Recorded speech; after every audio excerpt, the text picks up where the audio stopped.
عمرو بن میمون فرماتے تھے کہ جو عورت حالت نفاس میں ہو، بچہ جننے کے قریب یا بعد میں ہے، اس کے لیے سب سے اچھی غذا جو ہے وہ تازہ کھجور ہے۔ اس سے اچھی غذا اگر اور ہوتی تو اللہ وہ بھی مریم کو دے دیتے۔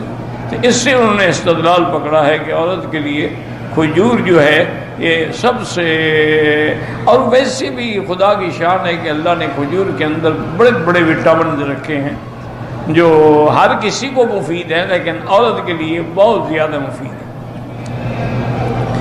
وقال ابن ابي حاتم حدثنا علي بن حسين قال حدثنا شيبان قال حدثنا مسعود بن سعيد التميمي حدثنا عبد الرحمن بن عبد الله الأوزاعي عن رواه بن علي بن ابي طالب رضی اللہ تعالی عنہ قال قال اکرموا امتکم النخلہ، تو حضرت علی فرماتے تھے کہ کھجور کا درخت جو ہے یہ تمہاری خالہ ہے، اس کا خیال کیا کرو، اس کا احترام کیا کرو۔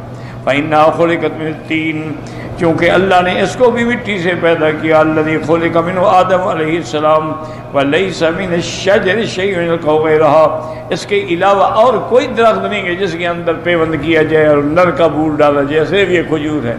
باقی دنیا کا کوئی ایسا درخت نہیں ہے، جیسے عورت مادہ ہے اس کے لیے بیج ضروری ہے، کھجور کے لیے بھی اللہ تبارک و تعالیٰ کی شان ہے کہ نر کا بور ضروری ہے، اگر وہ نہ ڈالا جائے تو اس کو بھی باقاعدہ پھل نہیں لگتا ہے، خدا کی شان۔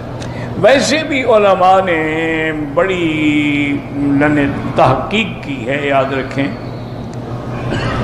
انہوں نے کہا کہ کھجور جو ہے نا یہ انسان سے مشابہ ہے۔ کیا معنی؟ انسان کا ہاتھ کٹ جائے زندہ رہ سکتا ہے، ٹانگ کٹ جائے زندہ رہ سکتا ہے، لیکن گردن کٹ جائے پھر زندہ نہیں رہ سکتا۔ کھجور کی بھی ادھر ادھر شاخیں کاٹ دو کھڑی رہے گی، لیکن اوپر سے اگر کاٹ دو تو مر جائے گی، تو اس کی بھی گردن کٹے تو مر جائے گی۔ دوسرا، ہر جانور جھک کے پانی پیتا ہے، صرف انسان ہے جو اوپر سے پانی پیتا ہے۔ اسی طرح کھجور ہے، ہر درخت زمین سے پانی لیتا ہے، کھجور آسمان کے پانی پہ زندہ رہتی ہے۔ تو اس لیے انہوں نے کہا اس کو انسان سے بڑی مشابہت ہے، اس لیے انسان کے لیے سب سے بڑی اور اچھی سے اچھی غذا ہے۔ اور خاص طور پہ کھجور اجوا ہے، برنی ہے، سرفانہ ہے، یہ تو بڑی اللہ کی نعمتیں ہیں۔ حتیٰ کہ صحیح حدیث میں ہے کہ جو آدمی 7 دانے صبح اجوا کھجور کے کھائے اس پہ اس دن زہر بھی اثر نہیں کرے گی اور جادو بھی اثر نہیں کرے گی۔ اور ابتدائے دور میں حضور پاک کا اور صحابہ کے تو غذا ہی صرف کھجور تھی، الاسودان یعنی التمر والماء، کھجور کھائی پانی پی لیا، بس یہی غذا تھی، یہی روٹی تھی۔ یہ تو اب ہمارا ہے نا کہ 10 کھانے ہوں اور 2 کلو 4 آدمی کھا جائے، تو اس وقت تو یہ عالم نہیں تھا، اسی لیے وہ لوگ صحت مند تھے، نہ ان کو الحمدللہ کبھی اٹیک ہوا، نہ ان کو کبھی دل کا دورہ پڑا، نہ ان کو کبھی کینسر بنا۔